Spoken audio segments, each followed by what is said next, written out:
Today, I'm joined by a good friend of mine, an incredible artist. Weverson, welcome to the podcast, dude. Thanks for having me, bro. I'm excited to finally make it.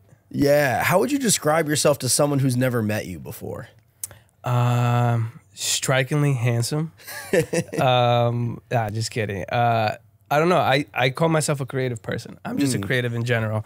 Sometimes I don't use the word artist just because I think people have a certain connotation of what that word means. But for me, I'm just a high energy, weird, creative person that loves to do out of the box things. You know, so I stay busy, I stay creative, I like to make stuff, and I love to bring good energy, make people feel good. Thank you for tuning in to the Mike Squires and Friends podcast. You can support by subscribing on YouTube or downloading on your preferred podcast platform. And definitely go do that because it helps us grow and I can have more incredible guests on the podcast. The Mike Squires and Friends podcast is proudly sponsored by DistroKid. Looking to broaden your musical horizons as an artist? Discover DistroKid. With its smooth and rewarding music distribution platform, DistroKid offers unlimited uploads while ensuring artists retain 100% of their royalties and earnings. Join the community of over 1 million artists who trust DistroKid to distribute their music across major platforms like Spotify, Apple Music, YouTube, TikTok, Tidal, and so many others. Having personally used DistroKid since 2018, I can attest to their superiority amongst distribution services. Collaborating with fellow artists has become effortless, especially with the ability to easily send splits of songs, streamlining the creative process. With the DistroKid app, accessing these benefits is now more convenient than ever. Safely sign up or log in with two-factor authentication, upload releases on the fly, monitor earnings, and withdraw funds from your DistroKid bank. Stay updated on royalties through push notifications,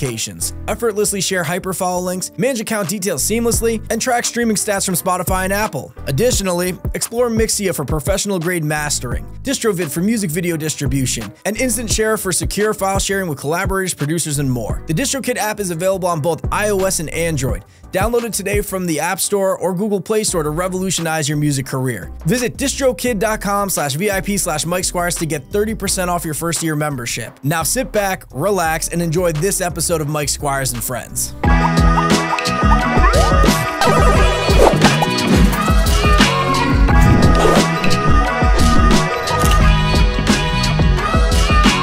Yeah, so what was it like growing up for you? It was interesting. So I grew up in Brazil, actually. I was born in Brazil, and I grew up like pretty much divorced parents. So I don't remember ever having my parents being together. Some of my earliest memories are just living with my mom in Brazil in a small little house in like kind of like the hood in Brazil. And then I moved in with my father. My mom went to Amsterdam. Okay. Yeah, and tried like a better life there. And so then I was living with my father, my two brothers and my two half siblings, and it was chill. You know, my dad's a business owner. He owns like a small version of a Home Depot, like a local version of a Home Depot, just a construction material sort of company, and that's basically what it was. You know, like my dad's a hardworking man, so he's always working, always busy, and it was nice. It wasn't anything crazy, but when I was about like 9 years old, 10 years old, the question came up because so my mom lived in Amsterdam, and then she moved to the United States after like 4 years. Okay, is that how you ended up in Connecticut? Yeah. Okay. Yeah. So I mean, you know, like in Brazil, there was always people trying to get out, looking for a better opportunity, right? And Europe, the United States was always kind of one of the things.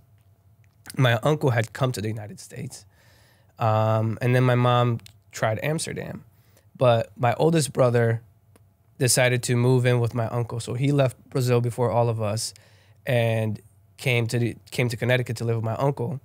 And then my mom decided to come to the United States to be with my brother and try everything out here. So then a couple years later, that's when the question was brought up to me and my other brother if we wanted to come to the States. And we were like, yeah.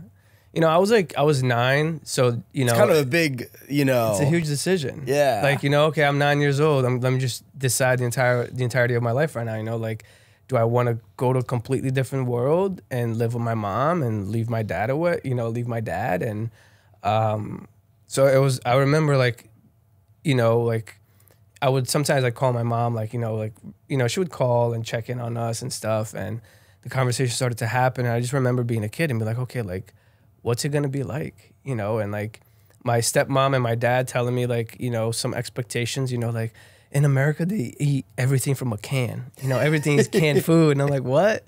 You know, cause like America has like, from every other country, America has this, we have this lens of America of it being like a much more advanced world, but also like, it's different, right? Like everything is canned food or whatever. It's obviously not true, but I don't know. I just remember being like kind of a little torn, but I was excited about the idea of like, wow, like I'm going to go to like a completely different world. I'm going to learn everything new, like, you know, and I imagine coming back to Brazil with like this new kind of form ideas of a different place and just being different when I come back. So I was excited about that. And then I came to the States. I think I started 5th grade all over again. Because Brazil, we start school in January, you know, like we finish in December. So I had already started 5th grade. I got here around June, so it was the summer. And then in September, I started 5th grade all over again. So I don't know, it was interesting. Like, it was interesting being different. I liked that. It was interesting learning new things. It was interesting seeing snow for the first time. I remember like when it started getting cold, I would just like run outside the house every day and like to see if I would see my breath, because I would see that in movies, until one day it finally happened. I was like, what? This is crazy. Dude, I feel like the whole world, or I feel like the whole world looks at the U.S. like how the U.S. looks at like Alabama and like Oklahoma, dude. That's like how I feel like the world. Like, I don't think so. I mean, I think there's always, it's like the yin and yang. There's always the good and the positive. Yeah. I think that's the negative side of things. But I think the world, I could, from experience, you know, like being from another country looking at the U.S., you always see it as like kind of, not, I don't want to say a hierarchy, but like an elevated place as far as like a first world country, right? Like technology and opportunities and opportunities for wealth and all that other stuff. But there's always that like, it's always attached to like arrogance, and that like, you know, like we think that we're like, we Americans think that we're better than everybody else. Like that's how like we would see the U.S. as. It makes sense to me, dude. Yeah. Do you have a memory from Brazil that like stands out, or something that you could think back on that you're like, you know, maybe something that holds dear in your heart? I don't know. Actually, I haven't thought about it in a long time, and I was very young, right? So before like I had really deep core memories, but I enjoy just like, you know, like literally like as a kid, like run around in my underwear, like out in the street, you know, like just playing like free, like not worrying about anything. You know, just regular old childhood type of stuff. Like I remember, so my dad had this construction business, right? The construction materials, right? So the warehouse always had like boxes of tile and like giant piles of like dirt and stone. And I remember just like climbing over all that stuff and just playing hide and seek and things like that, or just, you know, traveling to the farms and just hanging out, and just a simpler like, you know, kid with no worries, no like ambitions, just being a freaking kid. Yeah, dude. You know, I definitely have moments like that too, or like even as an adult too. Like I miss being a kid, and like maybe that's just like nostalgia, but dude, there's just something so freeing and like judgment free. Like, you know what I mean? You're not like really thinking of like the repercussions at the time. Yeah. You're just kind of going with it. But so at what point do we get the Weverson that we know today? Like where does your creative journey start? You know, like what were you doing first art wise? I've always found myself to be creative. I've always, as a kid, I don't know what it is, but like I've always had an ambition to be different, in the sense of like, even in Brazil, when I was a kid in like elementary school, a teacher asks a question, I always try to like come up with some way to get attention, like not to be like a nuisance in the class, but like come up with a creative answer for something, right? Or like be witty about something. So I always had that kind of ambition, right? And I always kind of like to paint or whatever, or like draw. I remember like one day, like in Brazil, drawing in a notebook and like the profile of a tractor, and like imagine like, I'm gonna design a tractor, and then like, I designed the tractor and I drew it all up. I was like, I wonder how much this would cost, and I was like, you know, thinking of all the things. Okay, there's 5 bolts here. This will cost this much, which kind of like makes no sense, you know. But in my kid head, I was just like trying to figure it out. But once I moved to the United States, and I think it really kicked into high gear. Well, actually, let me think about it for a second. Like in high school, I loved cars. Like one of my first passions was cars. Like customizing cars straight up, like Fast and the Furious and like Pimp My Ride type of stuff. Yeah. That was kind of what I was into. Because in Brazil, the car culture is very different, but like the automotive audio car stuff, like people will take like these old Volkswagen Beetles, they'll gut the whole thing and literally fill them up with subs and lights and stuff. And it turns into like this crazy like car. Like they'll get like SUVs and they'll build like 10-foot towers of like speakers that like lift up, right? So that's what I looked at and I was like, that shit's cool. That is cool, dude. So, you know, where I met you at Mad Lab, and you know, I'm learning this right now in real time because, you know, we're in the back of, you know, some random room in the back of the Holiday Wish in the mall, and it's important to have your own creative space, dude. Yeah. It's like what I am learning very now. And I've been somebody who has worked out of my home for my entire life. Like, you know, my home studio was always there.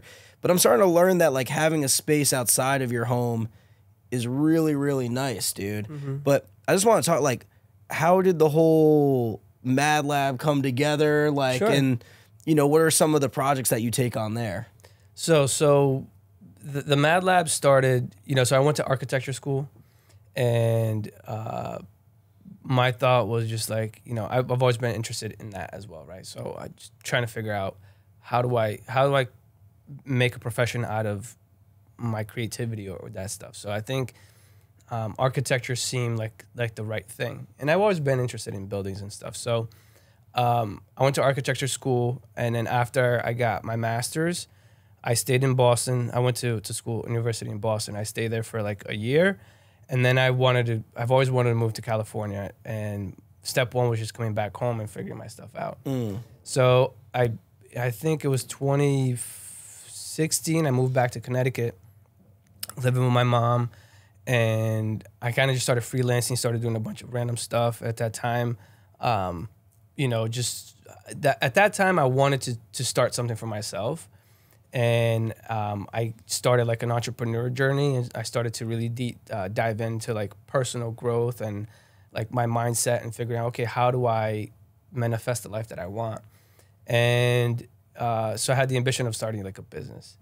At that time, and then I started a brand with a friend that I met in Boston called Mad Creative. And essentially the idea at the time was like, I'm just gonna draw a bunch of mustaches on shirts. I forget, you know that company from Boston, I think it's called like Johnny Cupcakes. It sounds so familiar. It's I probably recognize his brand logo is a cupcake and it has crossbones. Yeah, I know the style now that you say it. So like he does that. Like he takes that logo and like he makes it like 1,000 different ways, right? So that's kind of how like that brand started. That's cool. So I took the same concept. I was like, okay, let's do that with mustaches.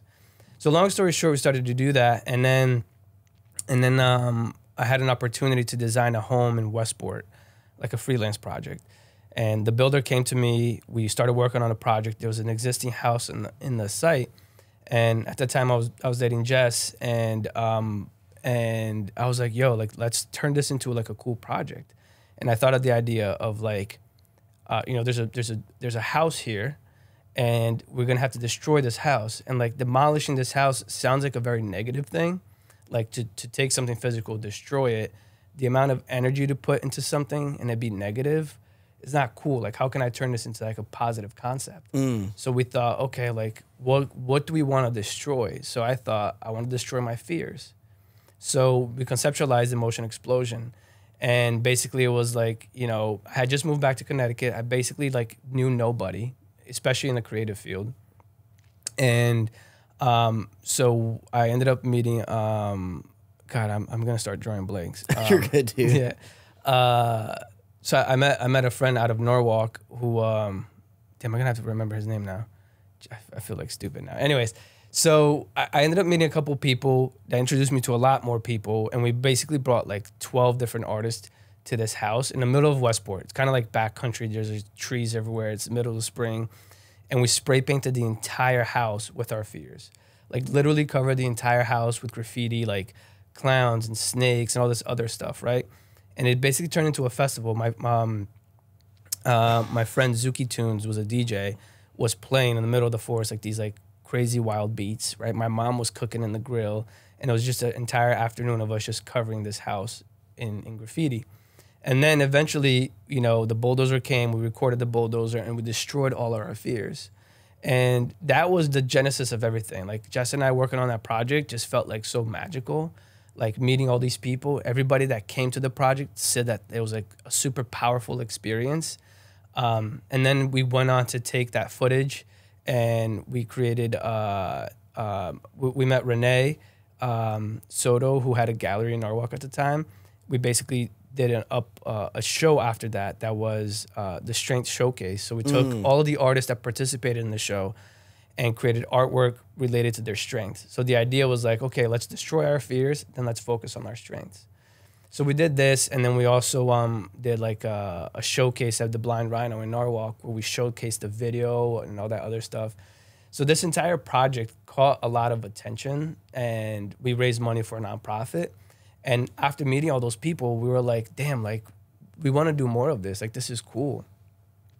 And at the time, I didn't really have an ambition to be like an artist, someone that paints essentially, right? But that was like my first like go at it.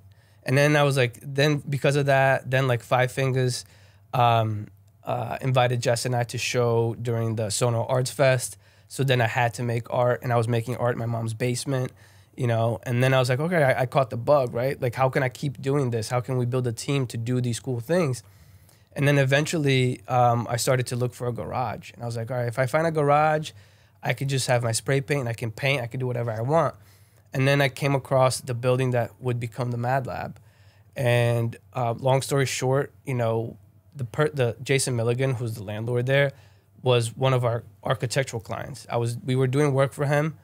Not knowing that it was him, I was doing architectural work for him through my boss. And then I reached out to him and I'd said, yo, like, I'm an artist. I really want to create a studio where multiple people can come.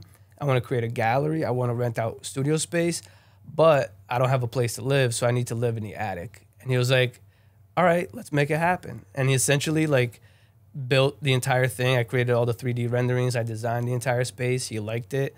And he gave me like 2 months free. He built the entire thing out of pocket. I didn't have to pay a single dime. And then we're off to the races. Dude, and you know, I think for the people that have dreams and like entrepreneurs that are listening to this, sometimes you just gotta do what you can and just do things in general. Yeah. You know what I mean? Because it's like, I hear a lot of the time where people's like, well, I don't know where to start. And you know, you just kind of have to start, you know what I mean? And then things will just kind of like, you know, getting out there and just making things like when I hear about like getting out there in the Blind Rhino thing, like I hear like just more people become, it really just takes more people becoming familiar with what you're trying to do and growing that network. And then more people are just going to want to get involved. Dude. When you were taking this leap, you know, to kind of start your business and become an entrepreneur, were you like afraid at any point or like Dude, what? 1,000%. I mean, there was one point, because like at that point I had never like, you know, I was living with my mom and I was, you know, I worked and I had a job and, you know, but it was like, I knew exactly how much money I needed to make every month to just kind of like take over my bills and everything else like that, right? I didn't have money to like pay for a studio and pay for rent, which is why I was like, this is only gonna work if I live upstairs. And I don't know, like it seemed like a huge leap. And at one point in like talking with Jason, the landlord, about it and trying to make the deal and stuff, like I ended up calling him after a while. I'm like, yo, I can't do this. I'm sorry. Like, I just don't think I'm gonna make the money work, this and that. And then like Jess eventually just like encouraged me and said like, let's just do it. Let's just fucking do it. And then I just took the leap. But I mean like, and that's with everything, you know, like even like making a decision, like eventually like 4 years later, we made the decision to like close the spot, right? Like, and go on to next things, which was just as scary because like, I felt like, man, like everything that I had built, like everything that I had dreamed about, that I had prayed for, like I'm giving up right now, right? And like, what does that mean? Like, you know, am I worth it? Am I ever gonna have an opportunity like this again? But sometimes you just have to have faith and just like keep dreaming and keep visualizing what's next, you know? And it's okay for things to evolve. But I think that in all, like it's scary to start anything. It's scary to put yourself in a vulnerable situation, right? Oh, am I gonna pay rent? Am I gonna look stupid? Is this gonna work out, right? But I think you just have to just like start small and just like there is no starting point for anything. The starting point for something is just trying it, right? Like, and just seeing where it goes. Because I think like you take a tiny little step, and then that just builds a little bit of knowledge, and then that informs on what the next thing is, right? We like to think that like if I start a podcast, if I start an art studio, like it has to start at this like premium level. Like no, like you just have to you have to know what you need to do, and like you only know by just trying random shit until like you start, you know, catching momentum and people start noticing. Yeah, and I feel like sometimes the longer that you're in it too, like you start to like, you know, when I started getting into like film and like music, I definitely had way more worries than I do now, because at this point in my career, you know, at a certain point you do something time and time again where it's like, okay, I kind of got like a system that works for me. You know, I'm good. One of my homies has like a line in like a song where he says his skill set's his insurance. And like that line has always felt good to me, because I like know if everything went to zero and like rock bottom right now, like I know I could dig myself out, because you know, I would know what to do, because you know, I'd probably just be hitting my friend, trying to see everyone who needs a video, like trying to make it happen. But change is so terrifying, dude. It's like, and it's because anytime you make a change, it's just like getting out of the comfort zone, right? And you don't know what's on the other side. But sometimes staying where you are is way scarier than wherever you're going, dude. So, and I think it's like you talked a little bit about growth earlier in this podcast. It's like the only way you grow is if you change and you put yourself in different positions. Otherwise, it's like you kind of rinse and you could have had Mad Lab for life. You know what I mean? But like sometimes it's just like you got to change it up, dude. Yeah. And so, you know, I'll pull it to.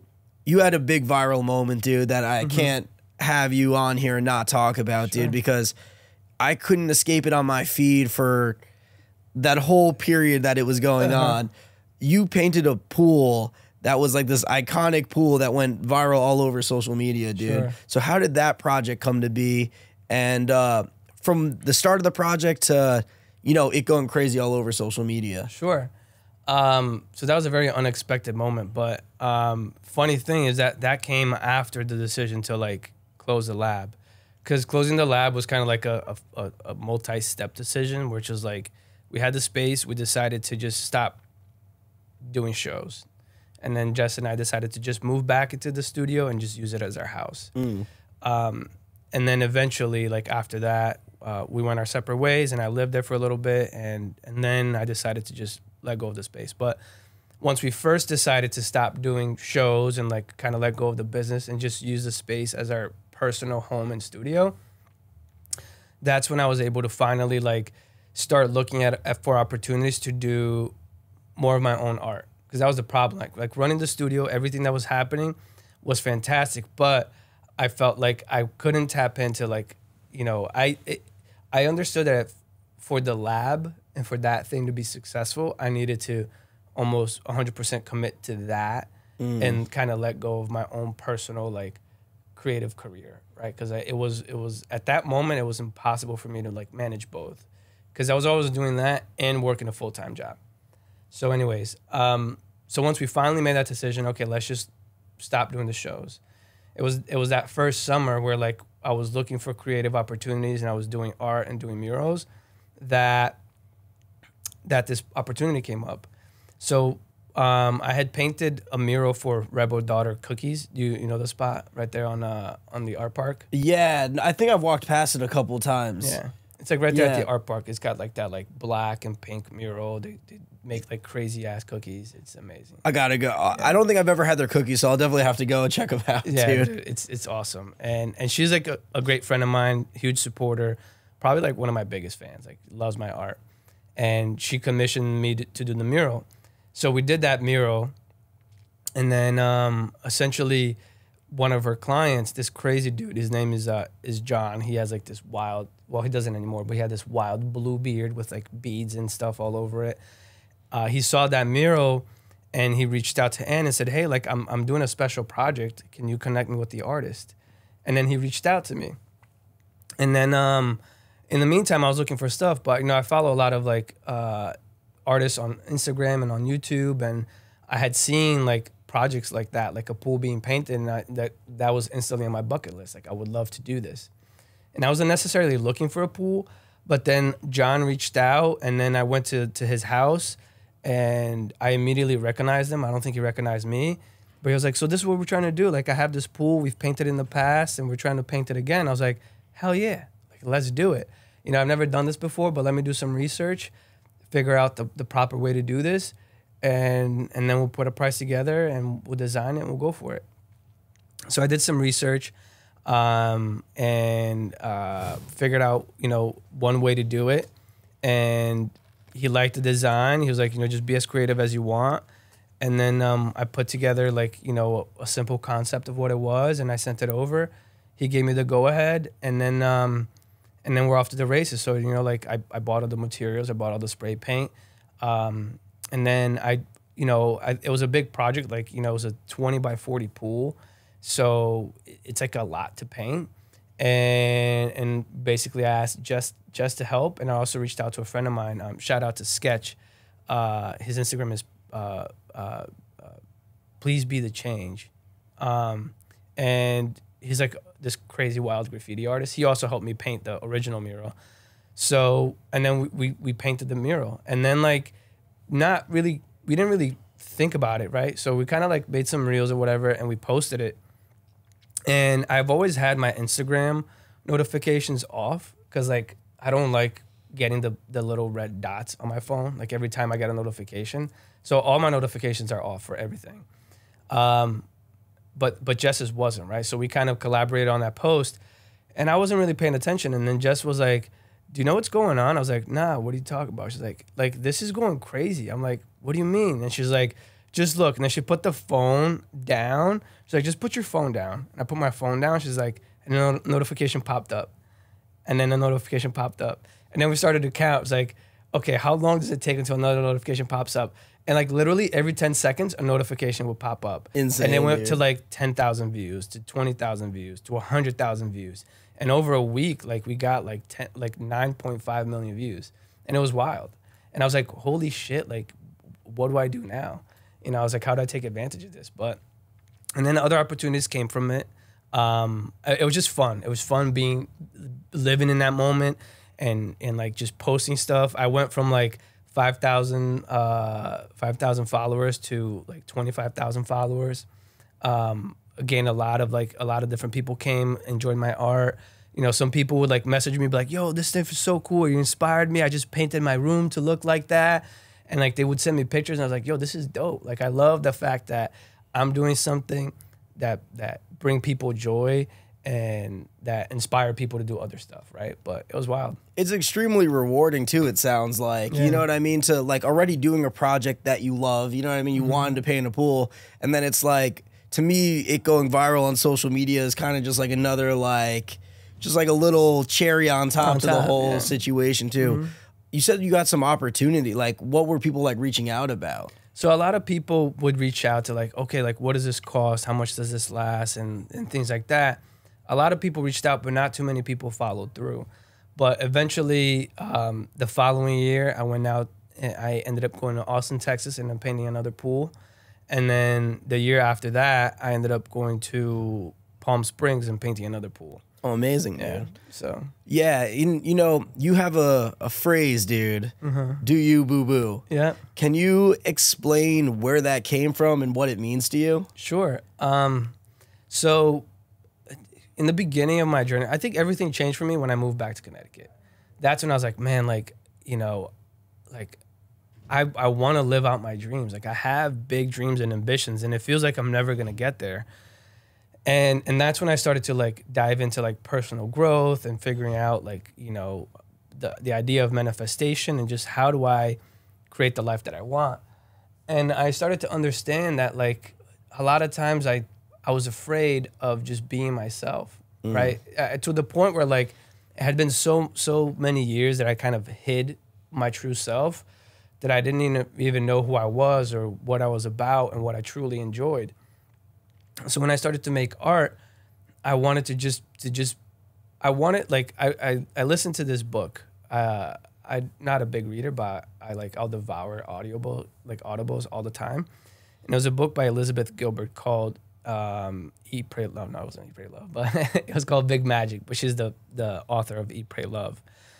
And it's basically a guide for living a creative life and dealing with all the trials and tribulations of being creative. Everything from like creative block to believing in yourself and all this other stuff, right? And that book really opened up my mind. And I just understood that like in that book, she talks about the idea of, she wrote Eat, Pray, Love. It was a huge success, inspired a ton of people. And then people started to ask, how do you write books to inspire other people? And her response was, I don't. Like, I write to inspire myself. And if I can inspire myself, inevitably there will be people who are similar, who gravitate towards that, and by default might be inspired, right? But the purpose is not to inspire others. So going through all that, that's when I came up with Do You Boo Boo, which was like, I mean, I've heard my friends say that so many times, my friend from college, just jokingly be like, just do you boo boo, right? Like stuff like that. Shout out Brian. And so then I kind of took that phrase and I started to kind of use that for myself. Like, you know, like anytime I want to do something big or small and I'm kind of like wavering whether or not to do it, like I just remind myself, just do you, boo boo. Like just be yourself. Like no matter what, just be you. Try to just figure out how to be as authentic as you can to yourself, right? And it just became my motto to just kind of constantly do that. And then I just wanted to continue to inspire me and hoping that like, you know, maybe other people would relate.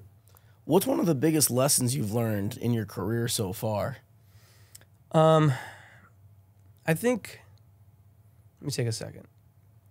Yeah, it's kind of like a loaded question sometimes. Yeah. I think maybe like patience and believing in yourself. I mean, I remember at the beginning of the Mad Lab where, you know, I had the renderings for it and I would stare at the renderings all the time and just kind of be impatient for the whole thing to be built. But as it was being built, also being like, not like I was like, oh my God, like this shit is actually happening. What? And it was happening, but then I would worry and like not like, and then worry for the future. Like, man, like what's gonna happen in the future? Like, is it gonna work? Is it gonna be successful? In the meanwhile, like something I had just dreamed about was literally coming to fruition in front of me, right? So had I had a little bit more patience and believed in myself a little bit more, I think I would have enjoyed the journey a little bit more. Right. So I think now in this next phase of my career after the Mad Lab and really trying to dive into my personal artistry and trying to like, you know, evolve that and figure out what the next steps are and chasing new dreams. I'm just trying to be gracious and be patient to like understand that like things might not happen in my own timeline. And that like to just praise God and believe that, you know, what he has for me will come. Yeah, and you know, hearing you talk, even like I'm feeling a little bit more inspired, and I kind of am taking away something from that too, because, you know, as you know, I'm building the studio space here in the Stanford Town Center, and it's like, you know, it's taking me longer than I thought because there's a lot of learning in this process. There's things that I wasn't thinking about when I started this, like, you know, when I started to build the studio, like there was a bunch of shelves in there, right? And I didn't know that, like, when I got the space, in my head, and shout out Dan, I love Dan, but in my head, I was like, oh, they're gonna take these shelves out and this will be my space. So I get to the space, you know, I signed for it and everything, and now there's all these shelves in here. And I was like, oh, so what do we do about the shelves? He's like, I don't know, they're yours now. And I was like, oh no, dude. So, but like, you know, so it's like, okay, now I gotta like, learn to take these shelves apart. You know what I mean? They're tall shelves. Like I'm climbing it. Thankfully, I'm like a smaller dude, but like I'm climbing these shelves. Dude, I like fell through one of them, like doing it. So it's like, you know, in moments where you like fall, you're like, is this worth it? Is it like, do I continue? So I get the shelves out of there. You know, now all of a sudden the hallway outside of my space is covered in like shelving things. I got Dan texting me. He's like, yo, this is unacceptable. You know, this is, you're going to compromise your lease. And I'm like, I don't know where else to put them because there's so many shelves.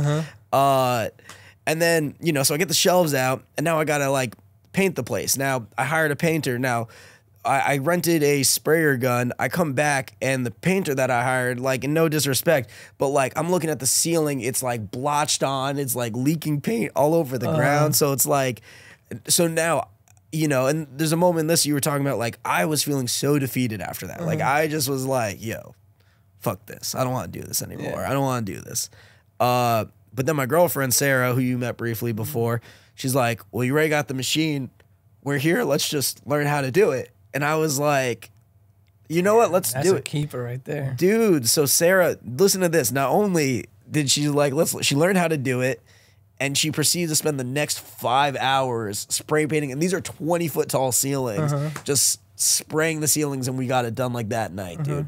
But the point I'm trying to make with this whole thing is like the journey sometimes is and like these aren't terrible problems in the grand scheme, but it's just like sometimes it takes a little bit longer to get where you want. And it's like patience is key, dude. Because it's like, you know, I've been like 2 months without like this like studio. Like I've been here just building it for 2 months now. And it's like, I'm ready to go now. But like sometimes you just got to let it run its course, dude. Yeah, dude. I think another thing that I learned is that like there's like doing anything is just solving problems. Like in like I when I started to like first pursue my dreams and goals, I thought that like, okay, like shit's gonna be smooth sailing, right? Like, I don't know what I thought, but like when problems started to come up at first, right, I would take that as a sign that like I'm not good, or that like what I'm doing is bad, or that like I'm not cut out to do this type of stuff, right? And I would start to imagine that like, okay, like I'm gonna solve these problems and then things are gonna go my way. And then problems would come up again. And again, I would think that like that was a sign of me not being good. So in my head, I would think I'm good when I can pursue stuff and bad things don't happen. And I don't have to solve problems or things don't break, right? And that was just my mindset going in. But then I realized that like, no, like problems are going to continuously happen. And that's not a reflection of who I am. And that doesn't mean I'm a bad person or I'm not cut out to do this. It just is what it is. So like the whole point is to just keep going, just keep solving problems, right? To a point where like now, like I'm not as anxious or like I'm not as defeated every time. I just kind of like, you know, like pray or just like take a second and just like understand like, nah, this is just a feeling. It's gonna go away. You know, like we closed the Mad Lab. I moved out and I bought a small condo with the intent of like renovating the condo, creating content around it, and then turning the basement into my studio, like the garage into my art studio. And throughout the whole process, you know, there was, you know, first off, I started this January 1st, the renovation. And on my calendar, I wanted to finish by April 26th, which was my birthday. And then I wanted to spend like, you know, the end of the spring renovating the studio and then be in the studio all summer painting. Like I finished the studio September. Like, I mean, I finished that. I moved in September. So we always gonna have our own timeline for things, but if we don't achieve it, doesn't necessarily mean that it's bad, but you just have to keep going. I mean, so many nights just being there by myself, you know, like 10, 11 o'clock at night on a fucking Saturday, like on my hands and knees, like fixing the floor and being like, man, like this sucks. But at the same time, it's like, it's a blessing though. It's a blessing. Like I get to do this. Like, you know, eventually, I just keep thinking, eventually I'm gonna sit down here and it's gonna look dope as fuck. And now it does. That's what keeps me going with that space, dude. And I'm like a big imagination guy, dude. Like I can just stand in space and like just really visualize it, see what it's gonna become, dude. And that's like one of my favorite things. But I'm sure that throughout your career too, because we talked about like problems and problem solving, right? I'm sure there have been issues you've had on like jobs or stuff. Would you be willing to share maybe something that went wrong during a job that you did and how you overcame it? Sure. So I think, okay, outside of art, maybe, let's see, one that's coming up right now for me is outside of painting murals and all the other stuff, I'm an architect, right? So I work with an architecture company, and now I'm also working directly with a builder building a house in Greenwich. So this is like a 9,000 square foot, like $12 million home that we're building. And as part of that, there's a lot of responsibilities that come with wearing the architecture hat and being able to provide drawings for like all the different subs. So in this specific thing, it was like, the foundation was done, and now we have to put together like the steel structure, which is like thousands of dollars, and it takes a lot of time for them to like prepare it and then install it on site, and so there's a lot of responsibility on me with the architecture hat to be able to provide the right information for then that guy to create his drawings and then give it to the steel guy to cut and fabricate, to then come to the site and then install it, right? So throughout that whole process, it was a giant back and forth. And I had like crazy anxiety about like, man, what if I fuck this up? What if I fuck this up? Long story short, when they came to install it, parts of it were wrong and things didn't line up. And then this was my first time being on the construction site, dealing with all that stuff. And it was like this, I can remember the feeling of just being like, oh my God, like this like my gut feeling of just like, I just totally fucked this up. Like, man, like, am I gonna get fired? Like, all these wild anxieties rolling through me. And then, like, I just got to work. And then, like, I was like, it's okay. Like, I'm just gonna figure this out. Like, let's take a step back. Let's look back through the drawings. Let's see what was wrong, what was right. So, and it wasn't necessarily my fault. It's not something that I did wrong. But, like, on the other side of things, the other subcontractors didn't interpolate things correctly or didn't draw things correctly. So it was just like, okay, like now let's solve the problem. And that happened multiple times throughout this construction project. But for me, it was that, like, coming through that first problem and feeling super defeated and be like, damn, am I cut out to do this? And then realizing that, like, you know what, like this is going to continuously come up. This is going to come up. This is going to come up. So now, like, where it happens, I skip the part where I'm like, God, like, I'm fucked. And I'm just like, okay, this is just another one. Let's go. Let's figure it out. Yeah, and when there's a lot of moving parts, there's bound to be mistakes too. And I find in moments like that, communication's always key. Yeah, you know what I mean? Just like, we're here, you know what I mean? This happened, so like, what are we gonna do to course correct? Rather than just dwelling on the problem. Yeah. I want to talk to you a little bit more about architecture in general too, because what's something that like somebody might not know just about like the architecture industry in general, like something that like the average person wouldn't think about?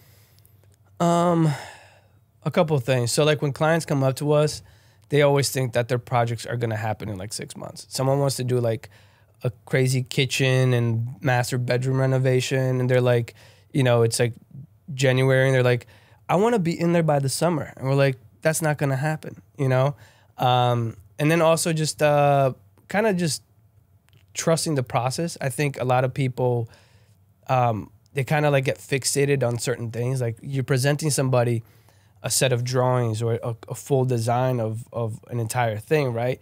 And let's say like the whole concept of this house is that let's make it super open, and let's provide, southern light so you can see the view, and that throughout the day you get like really nice sunlight, and there's all these things going on. There's a certain like aesthetic that you're trying to achieve. And then they get caught up on like the size of the table, and they're like, no, but this isn't gonna work. Like, okay, dude, like screw the table. Like the table can be whatever the fuck we want, but let's not like dictate the entire house based on this table right now, right? I think that's the biggest thing for me. Like more people like being flexible with like, because I'm sure there are things like, I know when I'm like even doing like video projects, sometimes you just think of things on the fly. You're like, oh, what would be cool? Yeah. You know what I mean? Do you have like a lot of moments like that where you think of things on the fly and you have to like go back and it's like, yo, I was working on this, and like, now that I'm seeing it, like maybe we should put a chandelier here, or maybe we should like, do you have a lot of stuff like that where you go back to the client and like present like a new idea, or typically just sticking to the script more? It depends on project by project. Sometimes when you're working on a more custom project, like the one that we're building in Greenwich, is more of like a custom house where like we get to detail every little corner and we get to like think about every little thing. Whereas in almost 90% of the projects where we're working with builders and we're doing like spec homes that are going to be sold, it's kind of a little bit more bland and like kind of not as many details. But when you're working on a more detailed custom home, the way I think about it is like it's like a painting, right? You do a background and then you do like you do some color blocking and then you kind of start adding layers and layers and details. So as the project evolves, we start to add more details, right? Like we knew that this was going to be a living room like this, but then like the living room was getting built and we're like, okay, let's do a cool detail in the ceiling. How can we make this place feel like more elegant or more luxurious? Or how can we provide like a visual experience of a space that other people would not think of? Or, you know, like how can we create something that people haven't seen before, or something that people are going to go, wow, like I would never have thought to do that, but the fact that you did is freaking awesome. Yeah. I've been asking this question recently that I've really been enjoying. What's something that someone might not know about you, like hidden talent, like just a random thing that like... Oh, it's funny. I was doing this last night. I know how to juggle.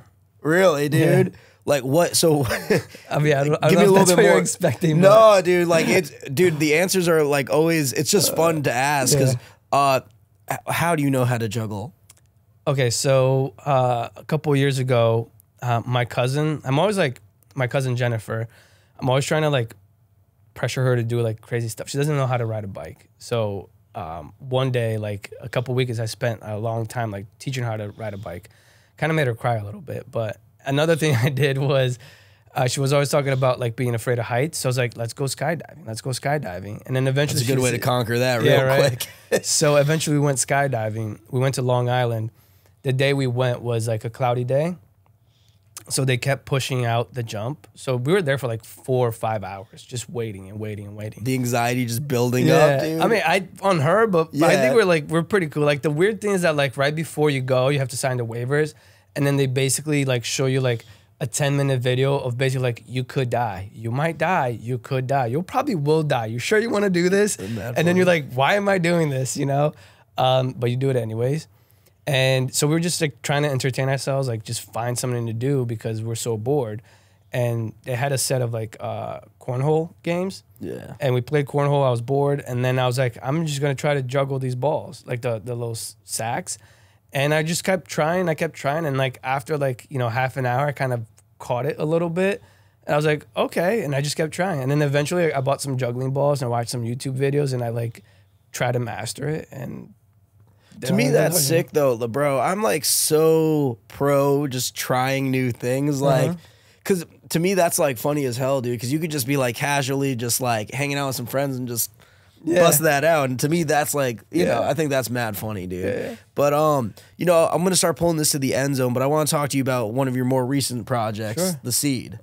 So, you know, you're wearing the merch right now, dude. Represent, yeah. I didn't know there was merch, but the merch is fire, dude. This is like a one-off. Wilson made like 4 of these just for a couple of us. But, you know, keep an eye out. Maybe we'll get some more out there. Let's go, dude. Yeah, I want to talk to you about that project. Like, how did that come to be? And for people that may not know what the project is, could you explain it to them? Sure. So the elevator pitch is that The Seed is a 24-hour self-sustaining walk-up gallery. And as the name entails, it's a seed. And what we want to do is that we want to plant creativity and grow community. With the idea that, you know, once we master this concept, we'll be able to plant these seeds all around the world and be able to build communities around it, right? Like I envision a world where we have, you know, 100 seeds all over the United States or maybe all over the country, and being able to like, you know, put artists in all these places, right? And be able to like, you know, have people be seen by different communities and be able to give communities that don't have direct access to art and culture, be able to bring that to them, right? And it comes in the form of a retrofitted shipping container. So we took a 20-foot shipping container. We cut giant windows out of it. Shout out to Rio Windows for sponsoring the project. And we built the wall down the middle, so essentially like creating 2 separate galleries. And we then also had an artist paint the entire seed.